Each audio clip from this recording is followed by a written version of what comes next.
कहानी की शुरुआत स्वर्गलोक से होती है, जहां एक तपस्वी साधु आसमान में तैरती विशाल चट्टानों के ऊपर उड़ता हुआ दिखाई देता है। इन चट्टानों के नीचे प्राचीन देवताओं की समाधियां बनी हुई थीं और आज वह साधु उन्हीं में से एक महान देवता को पुनः धरती पर भेजने आया था। यह वही देवता थे जिन्होंने हजारों साल पहले राक्षसों के साथ भयंकर युद्ध किया था और उसी युद्ध में वीर गति को प्राप्त हुए थे। कुछ ही पलों बाद जमीन फटती है और वहां से चेन नाम का एक युवक बाहर निकलता है, जो उस देवता का मानव रूप होता है। लेकिन पुनर्जन्म के कारण उसकी सारी यादें मिट चुकी थीं, इसलिए उसे अपने अतीत के बारे में कुछ भी याद नहीं था। तभी अचानक वह साधु उस पर हमला करता है और उसे बताता है कि समय आने पर उसे अपनी सच्चाई खुद याद आ जाएगी। इतना कहकर वह उसे धरती की ओर धक्का दे देता है। धरती की ओर गिरते हुए चेन सीधे एक तालाब में जा गिरता है, जहां उस समय राजकुमारी जुयुआन स्नान कर रही होती है। अचानक एक अजनबी युवक को अपने सामने गिरते देख वह बुरी तरह घबरा जाती है और जोर जोर से चिल्लाने लगती है। उसकी आवाज सुनते ही सैनिक तुरंत वहां पहुंच जाते हैं। राजकुमारी के आदेश पर वे बिना देर किए चेन को पकड़ लेते हैं और उसे कैदी समझकर सीधे जेल में डाल देते हैं। दूसरी ओर शाही कारागार में नालन नाम की एक प्रहरी कैदी जलोंग के घावों पर मरहम लगा रही होती है। जलोंग गुस्से में था क्योंकि कुछ अन्य कैदियों ने उस पर हमला कर दिया था। इसी बीच बाकी कैदी इशारों इशारों में एक योजना को अंजाम देने की तैयारी कर रहे थे। दरअसल वे सभी कैदी अपनी जादुई शक्तियों के कारण सेनापति शीमा द्वारा कैद किए गए थे और अब वे जेल से भागने का प्लान बना चुके थे।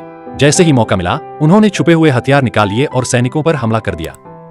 हालात बिगड़ते देख नालन और जलोंग अपनी जान बचाने के लिए भाग निकले और एक ऐसे कमरे में पहुंचे जहां दीवारों पर कई रहस्यमयी कागज लगे हुए थे। जैसे ही जलोंग ने एक कागज को छुआ, उसकी शक्तियां कमजोर होने लगीं। असल में वे कागज जादुई शक्तियों को छीनने के लिए लगाए गए थे। तभी नालन ने तुरंत उसका हाथ पकड़कर उसे बचा लिया। कुछ ही पलों में कैदियों ने उन्हें घेर लिया, लेकिन नालन ने अकेले ही उनका सामना किया। वह बहादुरी से लड़ती रही, हालांकि इस दौरान उसकी एक साथी गंभीर रूप से घायल हो गई। तभी अचानक सेनापति शीमा वहां पहुंचा और उसने अपनी शक्तियों से सभी कैदियों की ताकत छीन ली और उन्हें दोबारा कैद कर लिया। जलोंग को भी फिर से जेल में डाल दिया गया। उधर राजकुमारी जुयुआन पर हमला होता है, लेकिन चेन, जिसके हाथ बंधे हुए थे, फिर भी बहादुरी से सभी हमलावरों से लड़ता है। जैसे ही वह आजाद होता है, एक जादुई धनुष अपने आप उसके हाथ में आ जाता है, जिससे वह सभी दुश्मनों को हरा देता है। लेकिन उसका शरीर अभी इतनी शक्ति का आदी नहीं था, इसलिए वह बेहोश हो जाता है। शाम होते होते राजकुमारी जुयुआन बेहोश पड़े चेन को अपने साथ महल लेकर आती है ताकि उसकी देखभाल ठीक से की जा सके। महल के अंदर नालन पहले से ही वहां मौजूद होती है और उसकी हालत पर नजर रख रही होती है। कुछ देर बाद जब चेन को धीरे धीरे होश आता है, तो उसकी नजर सबसे पहले नालन पर पड़ती है। उसे देखते ही वह कुछ पल के लिए पूरी तरह स्तब्ध रह जाता है, क्योंकि नालन का चेहरा उसकी खोई हुई प्रेमिका युशिन से हूबहू मिलता था। युशिन वही थी जो हजारों साल पहले स्वर्गलोक से रहस्यमय तरीके से गायब हो गई थी और जिसे चेन आज तक भूल नहीं पाया था। नालन को सामने देखकर उसकी पुरानी यादें फिर से उसके मन में जागने लगती हैं। इसी दौरान चेन उस कमरे में पहुंच जाता है जहां जादुई धनुष रखा होता है। धनुष बार बार उसकी ओर खींचता है, मानो उसका उससे कोई गहरा संबंध हो। जब भी चेन उसे पकड़ता, राजा की तबीयत ठीक हो जाती और छोड़ते ही फिर बिगड़ जाती। इस अनोखे संबंध को देखकर राजा चेन को सुरक्षित रखने का आदेश देता है। दूसरी तरफ सेनापति शीमा का बेटा लिंगो अपने पिता से मिलने के लिए उसके पास पहुंचता है। बातचीत के दौरान वह धीरे धीरे उस हमले की सच्चाई उजागर करता है कि राजकुमारी पर हुआ हमला कोई बाहरी साजिश नहीं, बल्कि उसी की सोची समझी चाल थी। उसका मकसद था किसी भी तरह उस जादुई धनुष को हासिल करना, जिसकी ताकत के बारे में वह पहले से जानता था। हालांकि उस दिन वह अपने इरादे में सफल नहीं हो पाया, लेकिन उसने जो कुछ देखा था, उसने हालात पूरी तरह बदल दिए। लिंगो शीमा को बताता है कि चेन कोई साधारण इंसान नहीं है।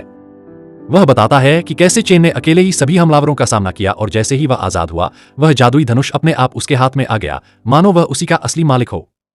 यह सुनते ही शीमा के चेहरे पर हल्की मुस्कान आ जाती है।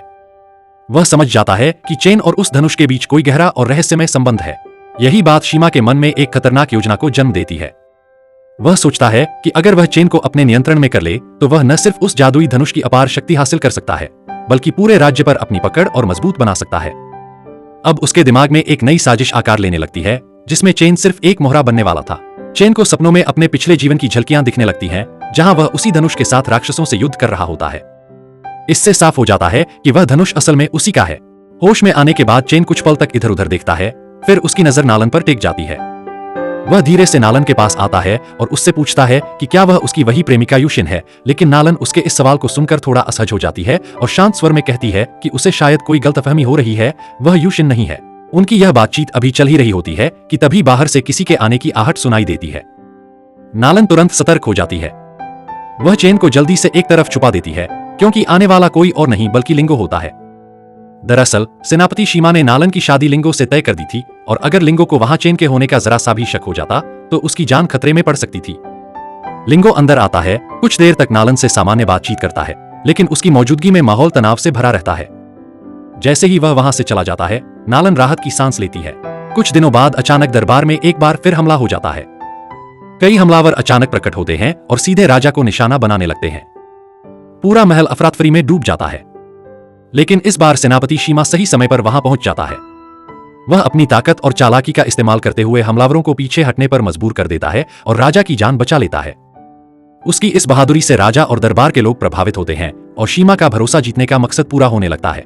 इस मौके का फायदा उठाते हुए शीमा तुरंत चेन के बारे में पूछताछ शुरू करता है। उसकी नजरों में शक साफ झलक रहा होता है, लेकिन राजा पहले से ही उसकी नीयत समझ चुका होता है, इसलिए वह कोई भी जानकारी साझा करने से मना कर देता है। राजकुमारी भी अपने पिता का साथ देती है और सख्ती से चुप्पी बनाए रखती है। बाद में शीमा नालन से पूछताछ करता है, लेकिन वह चेन को बचाने के लिए झूठ बोल देती है। उधर चेन जेल से निकलकर राजकुमारी को ही बंधक बना लेता है, जिससे हालात और बिगड़ जाते हैं। शीमा मौके का फायदा उठाकर उसे एक खास जेल में बंद करवा देता है, जहां उसकी मुलाकात फिर से जलोंग से होती है, जो उसे पहचान लेता है। दरअसल जेलोंग देवता और राक्षस की लड़ाई में देवताओं की तरफ से लड़ा होता है। कुछ ही समय बाद महल में नालन और लिंगो की शादी की तैयारियां जोर शोर से शुरू हो जाती हैं। हर तरफ सजावट, संगीत और उत्सव का माहौल होता है, लेकिन नालन के मन में बेचैनी और डर भरा होता है। वह इस शादी से बिल्कुल खुश नहीं थी, फिर भी मजबूरी में सब कुछ सहन कर रही थी। इसी बीच वह एक बड़ा फैसला लेती है। वह बिना किसी को बताए चुपके से जेल में जाती है और अपनी जान जोखिम में डालकर चेन और जलोंग को वहां से आजाद कर देती है। उसके लिए यह सिर्फ एक मदद नहीं, बल्कि एक भरोसा और अपने दिल की आवाज थी। जेल से बाहर आने के बाद चेन लगातार नालन के व्यवहार के बारे में सोचता रहता है। तभी जलोंग उसे बताता है कि आज ही नालन की शादी लिंगो से होने वाली है। यह सुनते ही चेन के अंदर बेचैनी बढ़ जाती है। बिना समय गवाए वह तुरंत महल की ओर निकल पड़ता है। जब चेन महल पहुंचता है, तब तक शादी की रस्में शुरू हो चुकी होती हैं। पूरा दरबार मेहमानों से भरा होता है और नालन दुल्हन के रूप में खड़ी होती है, लेकिन उसके चेहरे पर खुशी की जगह उदासी साफ झलक रही होती है। तभी अचानक चेन वहां पहुंचकर सबके सामने हंगामा खड़ा कर देता है और शादी को रोकने की कोशिश करता है।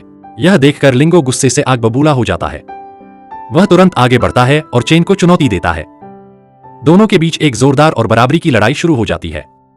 तलवारों और ताकत का टकराव पूरे महल में गूंजने लगता है। शुरुआत में लिंगो पूरी ताकत से लड़ता है, लेकिन धीरे धीरे चेन उस पर भारी पड़ने लगता है। आखिरकार एक निर्णायक वार में चेन लिंगो को हरा देता है। लिंगो जमीन पर गिर पड़ता है और उसकी कहानी वहीं खत्म हो जाती है। उसकी हार के साथ ही शादी भी टूट जाती है। महल में सन्नाटा छा जाता है और नालन की जिंदगी एक बार फिर नए मोड़ पर आ खड़ी होती है। इसके बाद नालन उन्हें शीमा की एक गुप्त किताब दिखाती है, जिसमें लिखा होता है कि वह लोगों की शक्तियां छीनकर खुद को अमर बनाना चाहता है। इसी दौरान शीमा जादूगर ज्वानजू से मदद मांगने जाता है, लेकिन ज्वानजू उसे ही मार देता है, क्योंकि वह खुद सारी शक्तियां हासिल करना चाहता था। जब चेन, नालन और जलोंग को ज्वानजू की असली साजिश के बारे में पता चलता है, तो वे समझ जाते हैं कि अगर उसे अभी नहीं रोका गया तो पूरा राज्य खतरे में पड़ सकता है। तीनों मिलकर उसे रोकने का फैसला करते हैं और सीधे उसके सामने पहुंच जाते हैं। लेकिन ज्वानजू की शक्तियां उनकी उम्मीद से कहीं ज्यादा खतरनाक थीं। वह बिना ज्यादा मेहनत किए अपनी जादुई ताकतों से तीनों को आसानी से हरा देता है और उन्हें घायल कर वहां से निकल जाता है।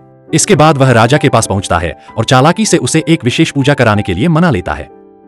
वह झूठ बोलता है कि यह पूजा राजा की सेहत सुधारने और राज्य की रक्षा के लिए बेहद जरूरी है। राजा, जो उसकी असली मंशा से अनजान होता है, उसकी बातों में आकर अगले ही दिन उस पूजा का आयोजन करने का आदेश दे देता है। अगले दिन महल में एक भव्य पूजा का आयोजन होता है, जिसमें राजा, राजकुमारी और शाही परिवार के सभी सदस्य शामिल होते हैं। जैसे ही पूजा शुरू होती है, ज्वानजू अपने असली इरादे पर उतर आता है। वह एक शक्तिशाली मंत्र का उच्चारण करता है और धीरे धीरे वहां मौजूद सभी लोगों की जादुई शक्तियां अपने अंदर खींचने लगता है। कुछ ही पलों में सभी शाही सदस्य कमजोर होकर जमीन पर गिर पड़ते हैं और बेहोश हो जाते हैं। उसी समय चेन और जलोंग वहां पहुंच जाते हैं। हालात को समझते ही जलोंग तुरंत अपने असली रूप में आ जाता है और एक विशाल, शक्तिशाली ड्रैगन का रूप धारण कर लेता है। दूसरी ओर चेन भी पूरी तरह तैयार खड़ा होता है। उसका जादुई धनुष उसकी शक्ति के साथ चमक रहा होता है। इसके बाद दोनों मिलकर ज्वानजू के खिलाफ एक भयंकर युद्ध शुरू करते हैं। ड्रैगन बने जलोंग के हमले और चेन के सटीक तीर ज्वानजू को लगातार कमजोर करने लगते हैं। ज्वानजू भी अपनी पूरी ताकत झोंक देता है, लेकिन इस बार चेन और जलोंग पूरी तैयारी और एकजुटता के साथ लड़ रहे थे। आखिरकार एक जबरदस्त अंतिम वार में वे ज्वानजू को हरा देते हैं। जैसे ही ज्वानजू हारता है, उसकी जादुई पकड़ खत्म हो जाती है और जिन लोगों की शक्तियां उसने छीनी थीं, वे सब वापस उनके पास लौट आती हैं। धीरे धीरे सभी लोग होश में आने लगते हैं और महल में राहत की सांस ली जाती है। इस जीत के साथ ही चेन के भीतर भी एक बड़ा बदलाव आता है।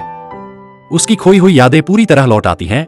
उसे अपना असली रूप, अपना अतीत और अपनी जिम्मेदारी सब कुछ याद आ जाता है। अब वह सिर्फ एक साधारण इंसान नहीं बल्कि एक शक्तिशाली योद्धा के रूप में अपनी असली पहचान को स्वीकार कर चुका होता है। अगर आपको यह कहानी पसंद आई हो तो लाइक जरूर करें और ऐसे ही वीडियो के लिए चैनल को सब्सक्राइब करना न भूलें।